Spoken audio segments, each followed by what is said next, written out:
የአሜሪካን የጉዞ እገዳ ኢትዮጵያን ይመለከታል ተባለ። ከዚህ በፊትም 12 ሀገራትም ወደ አሜሪካ እንዳይገቡ እገዳ መጣሏ ይታወቃልስ። ከዛ በፊት ግን ቪዲዮን ኮፒ፣ ሼር፣ ሊንክ እንድታደርጉልኝ ከወዲሁ እጠይቃችኋለሁ።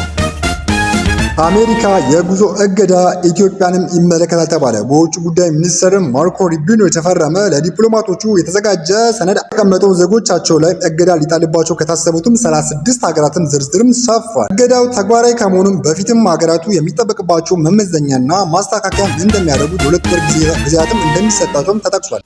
በአሜሪካ የውጭ ጉዳይ ሚኒስቴርም በተዘጋጀው ሰነድም ላይ ሙሉ በሙሉ ወይም በከፊልም ዜጎቻቸው ወደ ሀገሪቱም እንዳይገቡ ሊደረጉ እንደሚችሉም ከተጠቀሱ 36 ሀገራት መካከልም 25ቱ ከአፍሪካ ሲሆኑ ኢትዮጵያም አንዷ ናትም ሲባል ተገልጿል። ሰነዱም ዜጎቻቸው ወደ አሜሪካ እንዳይገቡ ሊደረጉ ከታሰቡትም ሀገራትም ላይ የውጭ ጉዳይ ሚኒስቴርም ቤቱም አሳሳቢ በማለትም ካስቀመጧቸው ምክንያቶችም ውስጥም ሀገሪቱ ዜጎቹ ማንነትም ለመለየት የሚያስችልም አስተማማኝ ሰነዶችን ባለማቅረብ ብቃትም ማነስና ተባባሪ አለመሆንም እንዲሁም የፓስፖርትም ደህንነትም አጠያቂ ከመሆኑም ጋር አያይዞ ተገልጿል።